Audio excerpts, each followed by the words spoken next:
Welcome to the podcast, This is ADHD. I am your host, Chris Johnson. I work with people that want to change their lives and work for the better. I'm also a late diagnosed ADHD. For first-time listeners, this podcast is about showing what ADHD looks like outside of the mainstream media. I was diagnosed with combined type ADHD in 2023, and I really struggled with that label at the time. As I looked around, I could not see other people that looked like me in the ADHD community. It took time, it took some coaching, and it took finding other people that sounded like me and had the same experiences as me before I could come to terms with having and being ADHD. I hope with this podcast and by sharing these interviews with people that you can see yourself as someone with ADHD.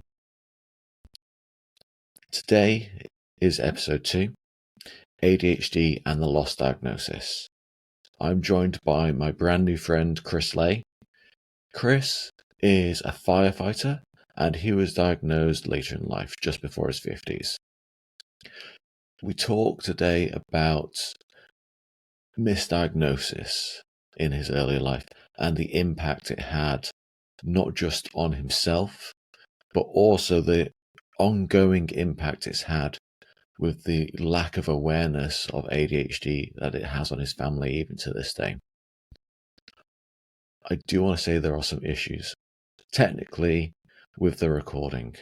At the end of the conversation, we've lost some of those discussions. If I'm able to recover some more of the episode in the future, I will release it as extra bonus footage, but there's no promises on that. Thank you so much for listening to my podcast. Let's get into the episode. So, in today's episode, I am joined by Firefighter Chris Leigh, who describes himself as a sports and fitness fanatic with a strange habit of meditating in an ice bath. Hi, Chris. How you doing?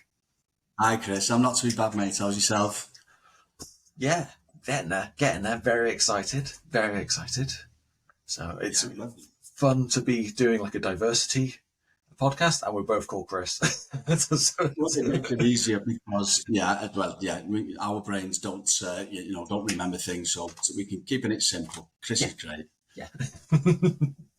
Stuff. How would you describe your ADHD? How would I describe it? Well, it's a good question. It's challenging. That's the best way to describe ADHD from my point of view. I suppose with being late diagnosed, I'm 49 and I only got diagnosed a couple of months ago. I've lived my whole life with it without knowing it was there and why it was. I just thought I was, normal and everybody felt the same way. But yeah, my ADHD I struggle with it. It causes me a lot of anxiety and problems like that.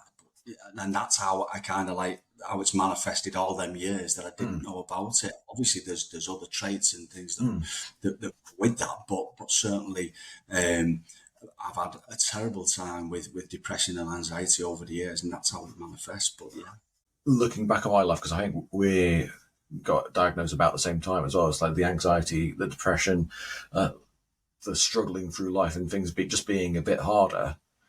It does. It's kind of like that sort of not fitting in that everybody sort of says. That's how it is. It's sort of walking into a room and looking around and sort of not feeling like you're in the right place, or and that's it has been a struggle for me with in them regards. But yeah, it's certainly something that's affected my life, and I've struggled immensely with it.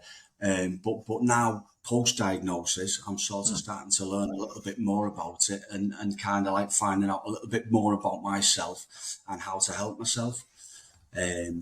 so yeah, I mean, my story, if you want me to get into that, is sort of, so I went to the doctor in it was January 22, and I was at the end of my tether sort of thing, and I just said to him, like, describe my symptoms: anxiety, panic attacks, all sorts of things going on in life at the time.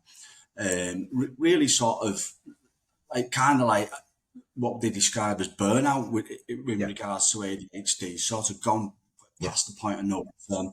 And he treated me for anxiety, as he's always done. I mean, as I've said, this has been with me for years and years, and he's treated me up that. So it was, he put me on sertraline, and he sort of sent me for counselling. And sort of like I went along with it. I thought, okay, we'll try it again, see if it works. It's never worked in the past, counselling. I've had it sort of 4 or 5 times now, but I went with it. And right enough, nothing. It just didn't work at all for me. Not one bit.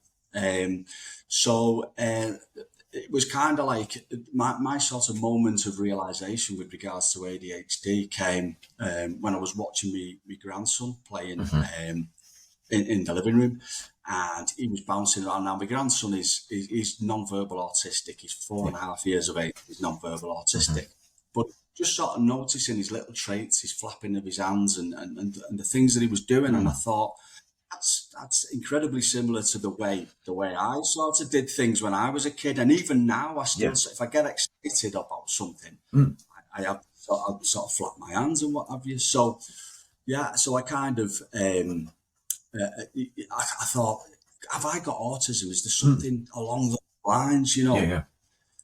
So obviously, I thought about you know, you go on Google, don't you, and you have a look on social media, and you start to pick up on things and what have you, and everything started to point to some sort of neurodiverse condition.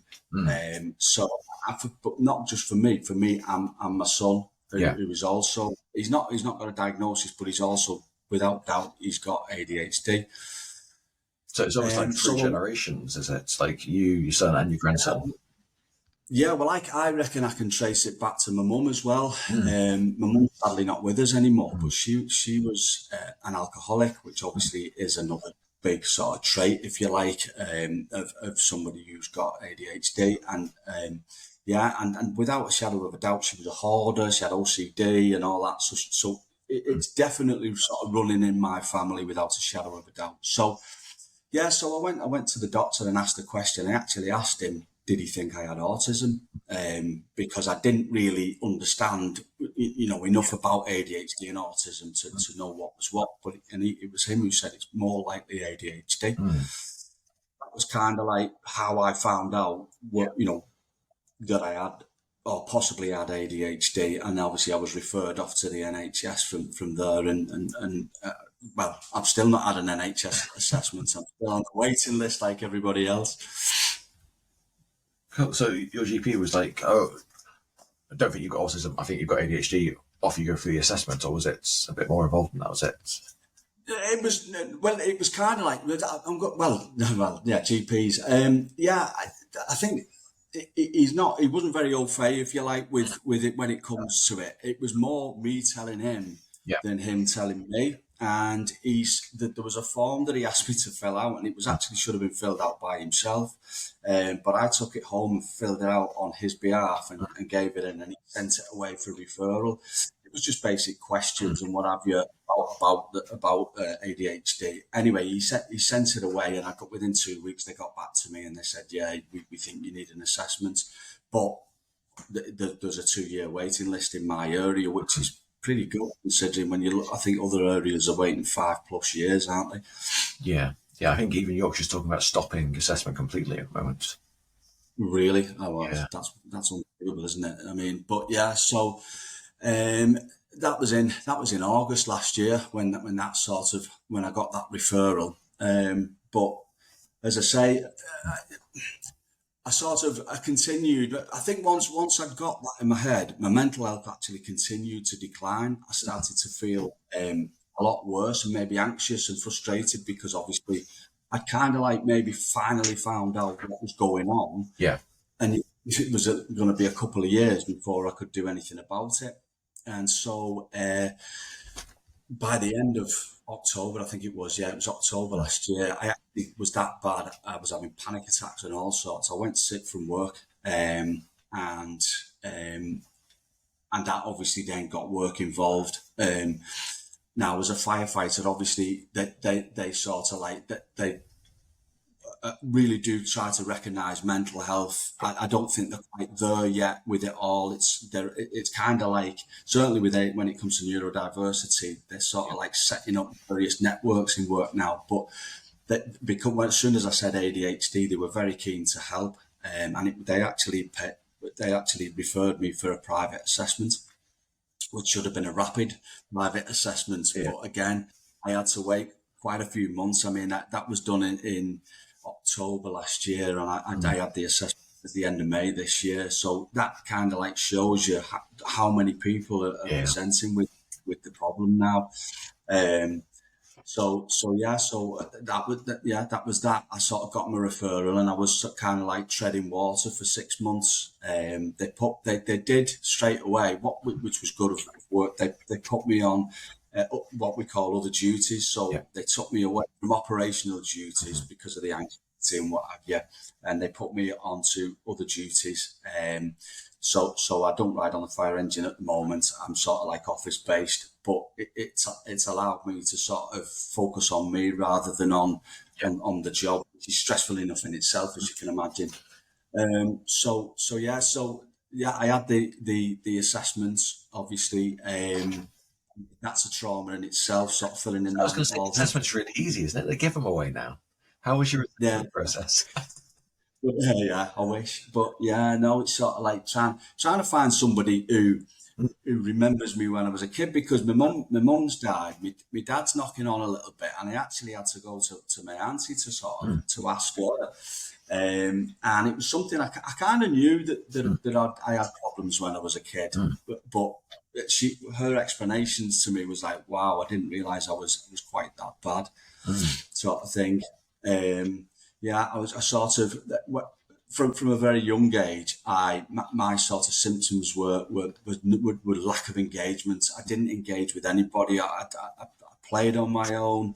It was one word answers to questions. There wasn't a conversation in me. I was very, very shy. And it was kind of like that when I went into nursery, they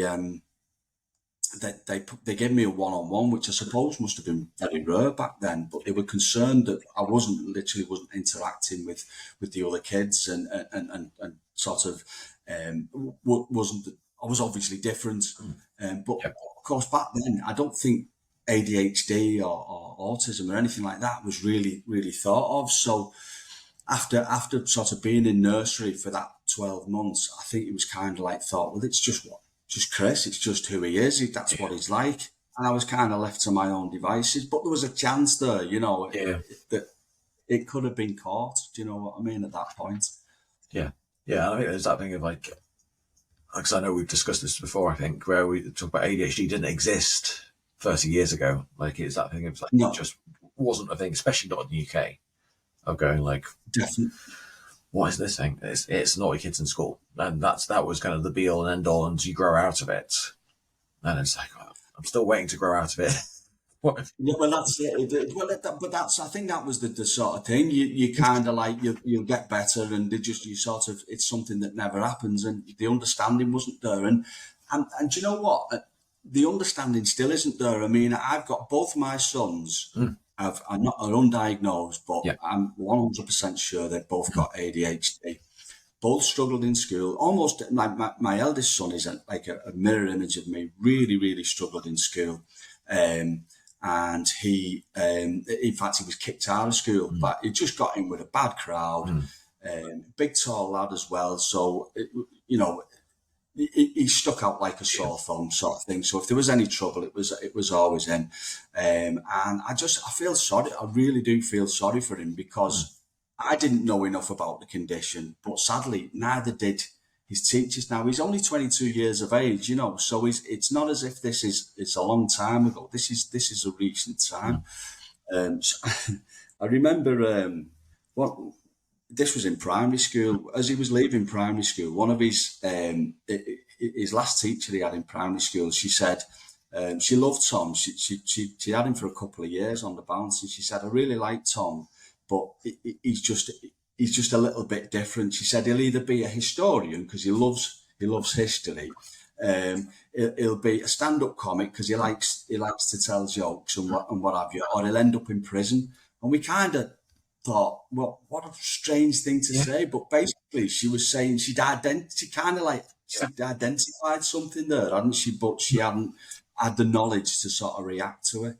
Yeah, and that thing, like, as a parent, like, hearing that as well, like, Well, we just laughed it off. How do you deal with that? It's like, what does she mean? And we just, at the end, we just thought it was like a bit of a tongue-in-cheek sort of comment. But in hindsight, all these years later, she was noticing that there was a problem, but didn't have the knowledge to sort of deal with it at the time, which was sad for him because he went on to struggle massively throughout school, exactly the same way that I did. No, it's really hard. And then, sorry, we've kind of gone off track. Really, I'm interested in this. Sorry, I know I'm terrible. This was my worry when I said I'd do this, that we might end up floating away and going off track and going off on a tangent. I think for our listeners, all of these are going to be like this. We're always going to go off track, and we're always going to talk about things that are interesting as well. Interesting to us, but yeah, we might switch off a few neurotypical types, but yeah, it'd be interesting to us because we all relate to it. Yeah, I feel like it's not interesting outside of this conversation, probably, but if it is, it's great. So it's that thing of like, if you're still here, lovely. So in terms of, you had your assessment, it took you from October to May, assessed and all fine, right? Life's moving on, ball of cherries.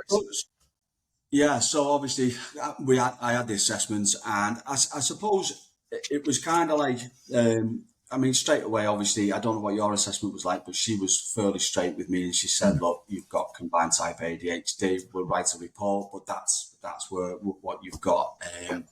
And she also said that there was a possibility that I had autistic traits as well, so that might be a comorbidity, but obviously I'd have to have a separate assessment to that. So I suppose my initial reaction was one of relief. I don't know whether you felt the same, but certainly massively relieved that I'd finally found out what was going on after 49 years.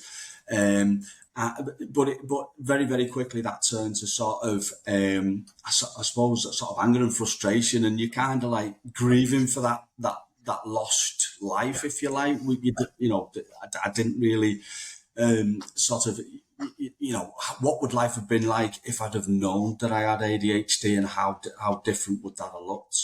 So it was quite a struggle, and I suppose as time's gone on, I mean, I'm a couple of months down the line now, and I'm still I've not quite got my head around it all, and what it actually means for me going forward.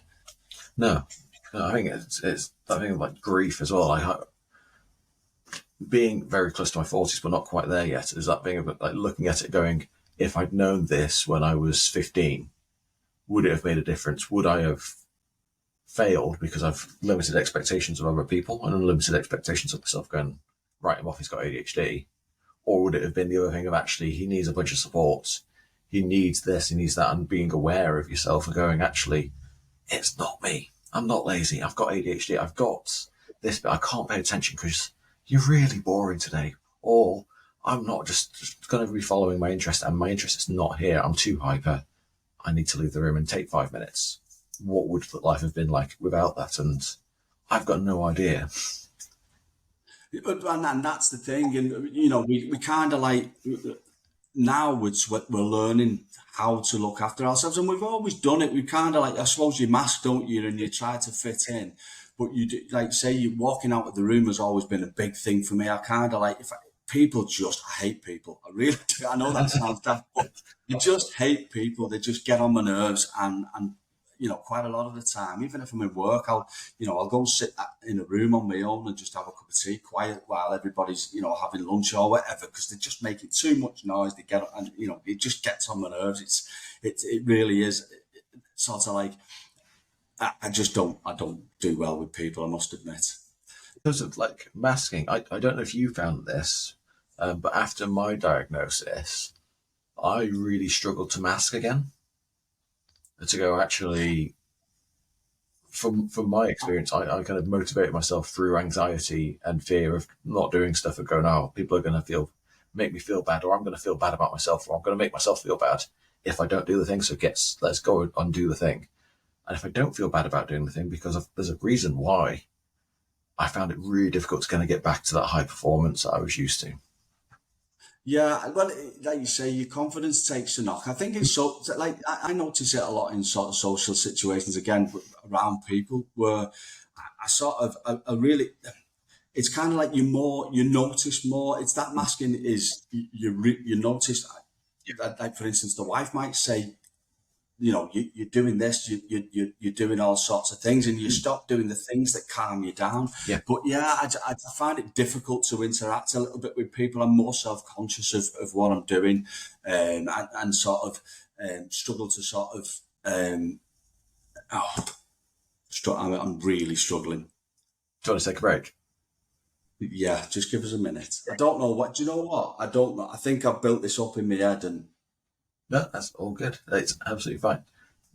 I don't want to let you down, and that's like that's another one of my things is sort of having a terrible. I have a fear of failure all the time, and letting people down. And I suppose that's I don't know. That's just that again. That's one of my traits. I suppose I'm forever sort of if somebody says, "Can you do me a favor?" I'm always saying, "Yeah," even if I don't want to do it and stuff like that. And it's sort of like I kind of like do too much, if you like, sometimes. Oh yeah. No, it's exactly the same in like the previous one, or the first one I did of these. Is like, was that okay? I was like, yeah. It does not matter what you say. I think it's that thing of, as long as you're kind of honest and authentic, a thing of like, it's your story. It's that thing of like, it's about you, and it's if you don't want it to go any further than this, absolutely fine. Like, it's not going to let me down. That's that thing of, we are having a chat.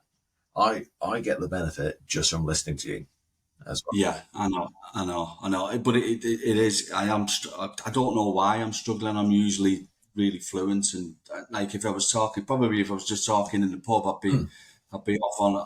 I'd be going for it. Like, but I don't know what it is. I'm just really struggling to get it out, if you like, if that makes any sense. Yeah. No, it's totally makes sense. I mean, I was writing on the thing earlier. This is a podcast. It's for normal ADHDers. Like, it's that thing of like, we are normal for ADHDers, and that's different to normal for neurotypicals. So going like, have a little break. Like, you're not feeling it at the moment. Cool, it's fine. There's no pressure here. Like, it's that thing of like, I have been in sessions with my ADHD coach where I'm getting coached. And I've gone, you know what, I'm too hyper today, and we just had to stop. And it's a bit of I first thought it was going to be a bit of a waste, but then we did like calm down, took a break, and just kind of relax. I went, okay, is this going to happen? Is it not? And it did, and that was great. And if it doesn't, that's fine. It's how that reacts together, and whether sort of you do what you think's right for ADHD, but am I sort of living my life the right way with regards to if I've got autism? So I really am sort of confused as to how to go forward. I mean, I do, so I mean, we all do various things. We have our own sort of tricks, don't we? And mine's fitness, and that's something that, as you probably know yourself, it's so important to sort of exercise and to get them sort of endorphins and dopamine flowing, if you like. And that is, it's sort of like my go-to. If I'm feeling down, I'll go for a run, I'll go to the gym, and it really does help. But yeah, I mean, and obviously, I can't tell you how much do you spend on, I don't know whether you do supplements, but I just take pretty much everything recommended. Yeah. I mean, used to do like, what was it, the pre-workout stuff and the post-workout stuff and the hydration and the protein powders and Yeah. Well, I do all that, Yeah. but for ADHD as well. It's like sort of like I would say omega-3s and vitamin D's and all sorts of things. I've just started taking lion's mane. I don't know whether that works, but just sort of taking anything to try to help with the situation. But it's not scientific. It's not sort of. And I'd like to speak to someone that knows a little bit more about how to deal with it, and a coach would obviously would do that for me, I suppose. Yes, yeah. I think it's that thing of I'm going to do a future episode with someone who is not an ADHD coach, but a coach with ADHD who's had ADHD coaching as well, to talk about the differences. It's like when you're saying about counselling not working, with like, if you don't understand the condition, you don't understand the disorder, like, well, why don't you just do it? Why don't you just, oh, it's like, well, because my brain's different. And I've found just that thing of having that, what's the word? It's like a shorthand language of saying, well, I couldn't do that. And it's like, okay, cool. You couldn't do that because I couldn't get out of bed, for example. Or I was stuck, I just could not start the task. And you go, well, could you tell me about your motivation? Like, no, I've got an issue with task initiation. That's my yeah. Well, you and me both. I mean, that's something that's. I mean, that's ADHD in a nutshell at times, isn't it? Half of your day is the challenge of sort of getting off the seat and getting to work, sort of thing. Once you sort of get into it, I tend to sort of be okay, but it's just initiating a task is just an absolute nightmare. My missus just goes mad at me. Even just washing the dishes is a massive challenge to me. I don't know how my brain just breaks things up into like different, like sort of I've got to stand up, I've got to walk to the sink, I've got to fill the sink, and it's sort of like some little tasks just become a massive challenge almost to me, and it's just crazy. It's just the way that obviously it's the way my brain works, but it's just so difficult. Yeah, you say it's the way that your brain works is the way that my brain works as well. Going like, what do I even need to do? I don't even know. Like, we can break it down into all these different things. Then you tell me to do something different. Oh no, I can't. Or I've started something, and you go, would you mind doing that thing that you're already doing? Nope, lost all the dopamine. Don't want to do it anymore. Absolutely ridiculous. Yeah. Or how dare you ask me to do this thing that I was already doing? My house was. Well, it's not too bad at the moment. Actually, I've finished most of them, but decorating and things like that, half done tasks and stuff like that. Absolute nightmare. Just and why? I mean, you look at it and you think, I know I need to do it, but so decorating the room would take me months, not days, months. It really would. In fact, there's these doors behind me could do with a bit of paint on them, and I've not done anything with them. Bit of varnish. I've got architrave missing for about 3 years. So it's like every time we come out onto the landing just out of here, it's like, yeah, you took that off 3 years ago now. Yeah. It's do you know what? The best thing is just don't look. That's the way that's it to do it. Don't even look at it. It's just forget it. That'll be fine. You'll do it one day. You'll do it. I'll get that, and I'll get the motivation to do it, and it'll be done really quickly. But that's that. Yeah, I mean, for me, motivation is. I'm terrible. I really, really am. Unless, like say, if something that's engaging, then yeah, fair enough. I'll get up and do it. And then you've got the issue with the hyperfocus, then, which is sort of a whole different box. I've heard people describe hyperfocus as a superpower, but it's far from being a superpower. It's quite debilitating at times when you're constantly focusing on the same thing, whether it be even if it's a good thing. It's like, so for instance, one of the things, I mean, we've been trying to book a holiday for the family and getting everybody together and what have you, and getting dates sorted, and is a nightmare. So it's been dragging on for weeks and weeks and weeks. Yeah. But I can't tell you how many searches I've done because I'm constantly searching. So and then you sort of look at TripAdvisor and do it, but it really obsessed with the holiday. Yeah. And now, funnily enough, we booked it yesterday. So finally, maybe I can move on and do something else. But it's kind of like my whole life's been, sort of involved with looking for a holiday and sort of like, it drives me insane. It really does.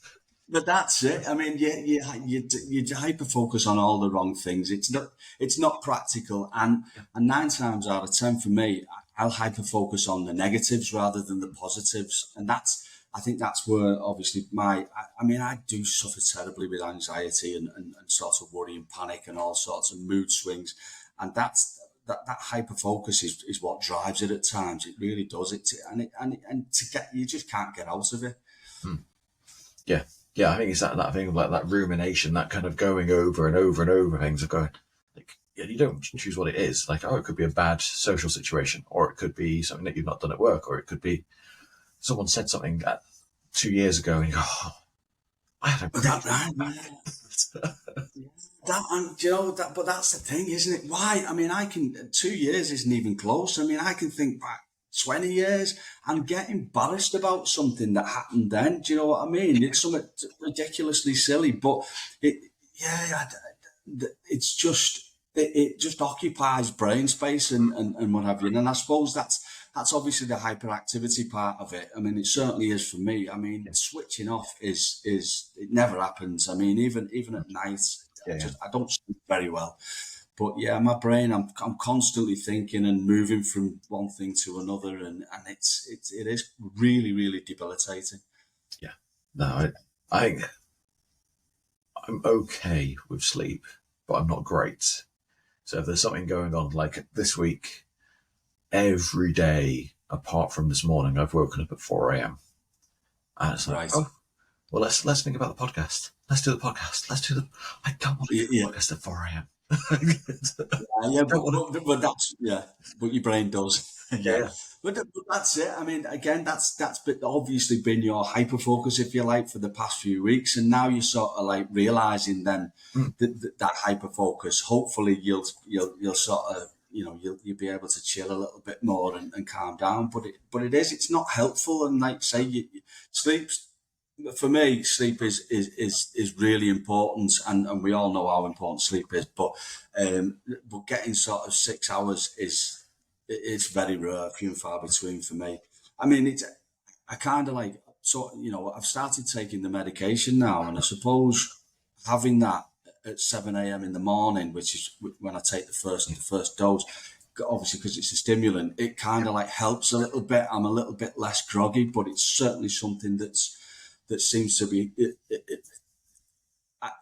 it takes me forever to get going in the morning. I try, you drink coffee or whatever to try, I know you shouldn't really drink too much caffeine, but I just drink it till it comes out of my ears, to be honest. But yeah, the stimulants seem to cut the need out for that. I don't tend to drink coffee as much now. Well, I can't because it just sends me loopy. Yeah. I think it's that thing of like, and I'm not on medication, so I don't know, but what I've heard is that thing of like coffee is almost like a self-medication before you get on stimulants. I'm going, like, it's the only thing that's legal that you can go for, and it's like, it's totally fine. I'm like, yeah, I remember days where I've had 3 or 4 cups of coffee before I've left the house just to get moving. Going like, yeah. And like, I remember when I was talking with my psychologist in my diagnosis, he was like, so when'd you get up? And I was like, I don't know, I think my alarm goes off about 6. And he's like, okay, what time do you leave the house? It's like, about 7. He's like, what do you do for an hour? It's like, I don't really know. Like, I wake up, I stumble around, I get lost, and like, I just generally potter. He's like, yeah. Yeah, but you're exactly the same as me in that respect. I wouldn't say that I potter. I generally just, I'll just sort of put the news on and just sort of put the kettle on, put the news on, and just sit there. And it does take me sort of 30, 40 minutes to even consider starting to get ready to do stuff. And I think like the medication is kind of like, it does the same thing as caffeine, to be honest, but it just seems to do it more efficiently. It kind of like does sort of focus me a little bit and get me moving a little bit, sort of a bit quicker and what have you. But yeah, I mean, caffeine, my relationship with caffeine's been shocking. I mean, I can drink it at night. I don't know what you're like, but it doesn't seem to affect me too much later on. But having said that, I do struggle to stay asleep, so maybe it's not the right thing to be doing. Yeah. I think for me, it's that thing of it doesn't affect my brain, but I have got to the point where I've had too much and my heart starts palpitating. And I don't know if that's to do with stress and anxiety on top of 8-9 cups of coffee in a day. I'm going like, we'll ease that back a little bit. Right. When I started again the medication, but when I started the medication, I didn't cut the caffeine down, and that was bad. It was like, say, the palpitations were ridiculous. Obviously, I've monitored my blood pressure and what have you, and that went through the roof for the first couple of days. But I say I cut the caffeine down, and it seems to have settled down now. So yeah, it's working pretty good so far. Touch wood. I'm hoping it was sort of like, if it can just improve my life a little tiny bit and just give me that little bit more focus and concentration, whatever it might be, just sort of quieten the brain down a little bit. I'm only on a low dose at the moment, and obviously that's going to increase with time, but it does seem to be sort of beneficial to me in a small way, but hopefully with the dose increase, it might sort of help a hell of a lot more. Yeah. And I think it's that thing of medication and side effects as well. We're not medical professionals. We're not offering medical advice. Well, no, definitely not. No. Yeah. It's such a slow process. It's frustrating, and we all have anxieties and what have you, and that it just adds to it. And the whole system, obviously, we know the NHS is struggling, but the whole system of from sort of getting from A to B is too slow. And especially, they say, from my point of view, I'd like to get involved with the coaching, but there's a cost implication and all that, and I'm paying for the medication as well. So, for the time being, I'm probably, it's one or the other for me. So that has its own difficulties as well. So, but yeah, and you find that no matter, because there's no services out there with the NHS and what have you, it is a money trap sort of thing. It's very expensive. Yeah, and I think there's probably something to call out, like between the pair of us, of having the privilege of being able to, for me, afford coaching, you to afford medication, of going like, there's a bunch of people out there who can't afford the diagnosis as well.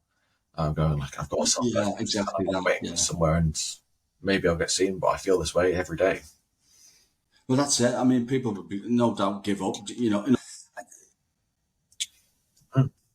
They sort of, they say it's a new trend. It isn't a trend. It's just something that it wasn't sorted in the first place, if you like. And it's only just evolving as a condition, and people are it's starting to get noticed, and that's all it is. It's there. I think the figures were 5%, is it? Something like that. I think way above 5%, to be honest. Neurodivergence is way higher than 5% for me. Yeah, I think it's that thing that you start looking around, you start talking about it, and other people start reaching out and going, oh, yeah. I've had 4 people in the past, since I've been kind of talking about ADHD, reach out to me that I know personally have gone, oh, I'm going to go get diagnosed. Oh, I think I might be. Oh, I think this is. And you go, like, until people kind of understand what ADHD is, because I don't know. And it's just, like, say, it's no idea what sort ADHD of research and by accident, really. TikTok and things like that, who'd have thought that would have been a great tool, but it is. There's so many good content creators on there, and if you think you've got ADHD, that's the place to go to sort of find out. Obviously, there's some not so good stuff on there, but the majority of the people I've followed on there are really, it's good information. Obviously, I suppose. So obviously, my knowledge, I'm only just finding out about ADHD myself.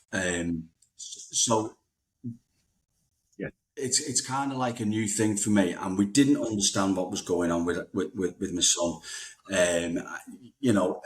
He kind of like he totally lost his way. He got involved with the wrong crowd. Even to the point where he got caught with drugs. That was basically what happened with him. And he was caught in school with drugs and got kicked out of school and what have you. But yeah, that sort of give us a bit of a strange warning saying he could end up in prison. And we thought, what do you mean by that? And really, we should have, at that point, we should have, as parents, we maybe should have got our heads together and said, well, hang on, maybe do we need to go see a doctor? And there's been times where he's obviously, he's very similar to me. He's got, he struggles with anxiety, and not putting two and two together, and sort of trying to get him some help with the doctor. I mean, I think he referred himself once. He went to see the doctor. He was a little bit older. I think he was 18. He went to the doctor with anxiety, and the doctor did the same doctor as me. He did exactly the same thing. He just sent him for counselling, and I think that, as much as, I mean, I feel like I've let him down, but the doctors are letting people down as well, because they're not spotting this. I mean, I don't want to sort of, I'm sure all doctors aren't the same, but my GP, certainly with regards to ADHD and my diagnosis, just didn't seem to have a clue what to do. And he sort of like said, there's the form, fill it in and off you go.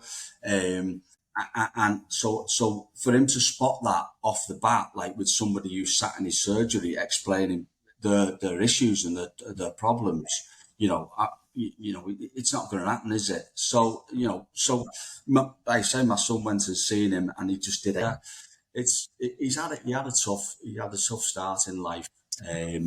He's turned it around. He knows he's got ADHD. He's not seeking, the eldest isn't seeking a diagnosis at the moment. He's kind of like sort of seeing how he copes with it. And he seems to do pretty well. Yeah. He's quite an impulsive sort of lad, but he doesn't drink, he doesn't sort of do the things that would be damaging to him. So he's kind of managing it himself. So if I say about my younger son, he's the opposite. And the initial question, how do you feel, and what's it, Yeah. I think it's that thing of, it's easy or easier to pick up on physical disabilities. It's easier to say, my child's deaf, my child can't see, my child can't walk. It's really difficult to go, my child can't concentrate, or my child is focused on this, or all the different things of ADHD. It's all intangible, internal stuff as well. And like, unless you can recognize the behavior and maybe question it as well, as opposed to the labels of, oh, he's a bit lazy, oh, he's a naughty boy, or oh, she's very quiet, and oh, she's always upset. Of that thing of, yeah, if you can't have that patience early on to ask those questions, especially within education, I think that is that thing of looking at it and going, that's how we identify it, of saying, this is something that is causing this child. I'm going to say it. It's causing this child harm. Yeah. I think there is, for me as well, that thing of like, you spend your life just saying sorry, and like you're saying sorry for being yourself, which is really hard. I don't think it is sustainable to have ADHD in the long run. And I think there's that thing of, the suicide rates show it, the incarceration rates show it, the unemployment rates show it, the burnout rates show it. It's that thing of, it's just so difficult to just exist. And it's that thing of, what I struggle with is that people don't seem to recognize it. Neurotypical people going, well, life is hard, right? You should be struggling. Like, it's work. It's called work for a reason. You shouldn't be having fun. And it's like, yeah, but you don't quite understand. That brings us to the end of today's episode of This is ADHD. I want to be Brené Brown when I grow up, and the phrase of hers that jumps to mind for this episode is that vulnerability is not winning or losing. It's having the courage to show up and be seen when we have no control over the outcome. And in today's episode, I just want to acknowledge how much bravery Chris came with. He was a bit nervous about coming on, but he showed up so well and with such incredible vulnerability, sharing his journey of navigating through life undiagnosed and feeling even now that he didn't quite fit in. It just boggles the mind. If you don't have ADHD, hiya. Thank you for listening to this podcast. As neurotypicals, I want to kind of share with you the idea of how to show compassion and empathy when it comes to neurodivergent experiences. It's crucial that we create spaces where individuals with ADHD and autism feel seen, heard, and accepted. Often the urge is to seek to provide comfort in the first instance, or to offer solutions. There's often that thing of, oh, I do that as well. Have you tried this? Have you done this? Everyone's a little bit ADHD, and that is challenging. Most of the time as ADHDers, we want to be heard and acknowledged. And I hope I demonstrated some of that today in this episode. Thank you so much for joining Chris and me today. I hope you will join me in the next episode of This is ADHD. Also, I'm still learning to be a podcaster, and I didn't realise in the first episode that I shared no ways for you to get in touch. You can find myself at Chris Johnson, the Coaching Blacksmith, is on Instagram, Facebook, Threads, and LinkedIn. And you can find the podcast as This is ADHD Podcast on Instagram and Threads. Next episode, I'll be joined by Thomas Woodhams, where we'll be talking about the 10 things that we hate about ADHD. Thanks. Bye.